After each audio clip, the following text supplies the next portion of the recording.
Hey everyone, welcome back to my channel Poli-Tips. I'm Aditi Vyas and today I'm going to teach you the challenge to bipolarity topic of chapter Cold War. We have completed the topics arenas of Cold War and the emergence of two power blocks and what is Cold War and Cuban Missile Crisis.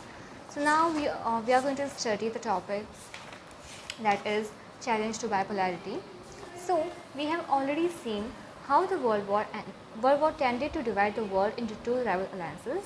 It was in this context that non-alignment offered the newly decolonized countries of Asia, Africa and Latin America a third option not to join either alliance. So we know that USA and USSR ने world को दो parts में divide करने का threat एक तरह से खड़ा कर दिया था. तो उसकी वजह से बाद में ताकि जो न्यूली इंडिपेंडेंट कंट्रीज़ हैं उनको एक ऑप्शन मिल सके जिसमें वो दोनों ब्लॉक्स को ज्वाइन ना करें, इसलिए बना non alignment.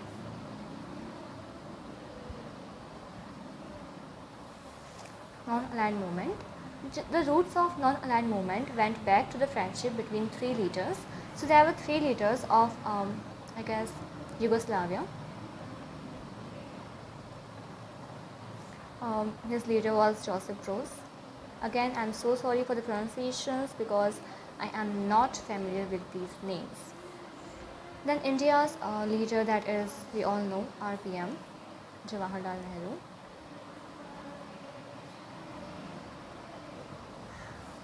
And Egypt's leader, Gamal Abdel Nasser.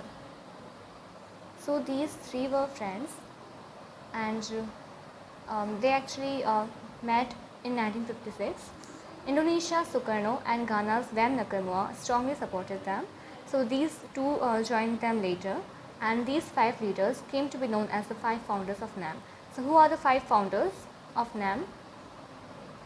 Three are the friends: Yugoslavia's Josip Broz, India's Jawaharlal Nehru, Egypt's Gamal Abdel Nasser, and Indonesia's Sukarno, and the last is Ghana's Wem Nakamura.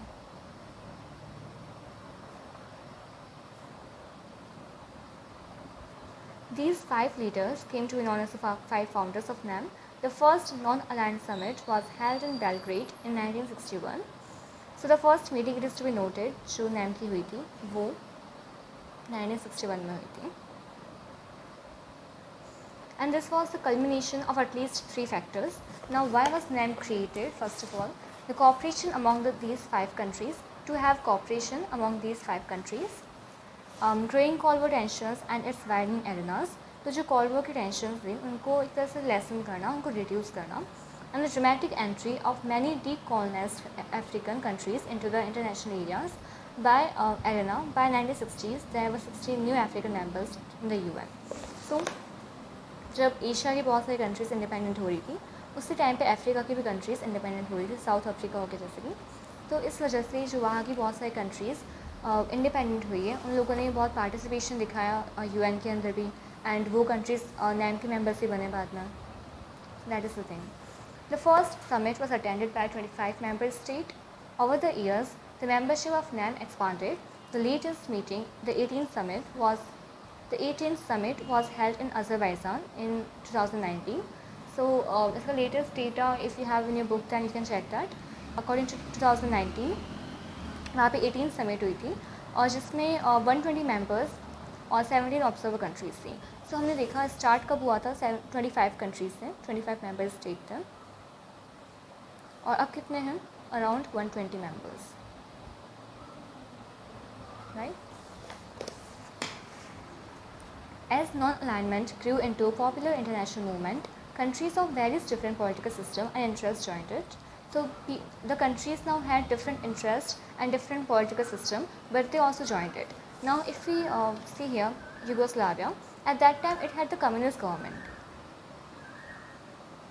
And we had mixed economy, and I don't know about these countries, but even though they had different political system, and even though we can say that maybe they would have one party system or a dictator like I don't know, but maybe they had.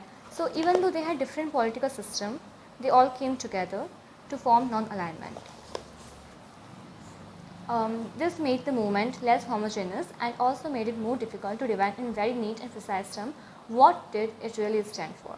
So because of this, जो इसमें various interests थे, political system थे, उसकी वजह से now it is difficult to say कि non-alignment है क्या चीज़. It was not about being a member of an alliance. ये बात क्लियर थी कि जो दो ग्रुप्स थे, दो ब्लॉक्स थे, इनका मेंबर बनना नहीं था कुल मिला के.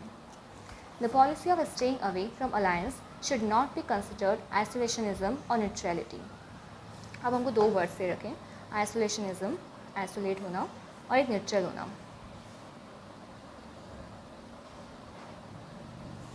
Non-alignment is not isolationism, since isolationism means remaining aloof from the world affairs. इसका मतलब ये होता है हम पूरी तरह से जितने वर्ल्ड में अफेयर्स हैं उनसे मुँह मोड़ ले हुए, हम कुछ भी लाइक हमारा से ही नहीं है बिल्कुल भी. राइट ये किसने अपनाया था? Isolationism sums up the foreign policy of US from the American war of independence in 1787 up to the beginning of first world war. So actually US ने जब वो इंडिपेंडेंट हुआ था तब 1787 से लेकर के 1914 तक वो आइसोलेशनिज्म अपना रहा था.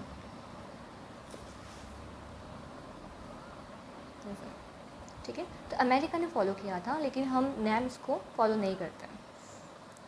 In comparison, the non-aligned countries, including India, played an active role in mediating between the two rival alliances in the cause of peace and stability. हमने देखा था दैट कोरियन क्राइसिस के अंदर जवाहरलाल नेहरू ने एक इम्पॉर्टेंट रोल प्ले किया था. सो हम कह सकते हैं जो इंडिया है वो एक अच्छा रोल प्ले करता है बीच में, और वो न्यूट्रल आइसोलेट नहीं रहता है, खुद को अलूफ नहीं रखता वर्ल्ड अफेयर से. Their strength was based on their unity and their resolve to remain non-aligned despite the attempt by the two superpowers to bring them in their alliances. इसकी जो स्ट्रेंथ है नॉन अलाइनमेंट की वो इसी बात से है कि अपने आप की आइडेंटिटी को अभी तक भी रख पाया है बिकॉज ऑफ द यूनिटी. इसने अपनी आइडेंटिटी को मेंटेन रखा है. Even though these two blocs tried their best to merge these countries, the non-aligned countries, into their own alliances, right? Non-alignment is also not neutrality, because neutrality refers principally to a policy of staying out of war. States practicing neutrality are not required to help end a war, as we saw that Jawaharlal Nehru helped in Korean crisis of 1953. So neutrality के अंदर हम कुछ भी help नहीं करते इनकी, हम कुछ भी टेंशन्स को रिड्यूस करने की कोशिश करते ही नहीं, बट वी डिड हियर. सो इसका मतलब हम न्यूट्रलिटी को फॉलो नहीं करते हैं. We do not get involved in wars and do not take any position on the appropriateness of morality of the war. Non-aligned states, including India, were actually involved in wars for various reasons. They also worked to prevent war between others and tried to end war that had been broken out. So, we tried our best to reduce the tensions between the two powers. So, we can say that India is in the non-aligned countries basically do not follow isolationism and neutrality, right? We are we just follow the principle of staying away or staying out of the two alliances. This is our principle. Okay, so this is it for today's video. I hope you liked this video. If you did, then don't forget to like, comment on my video, and also don't forget to subscribe to my channel. All the very best.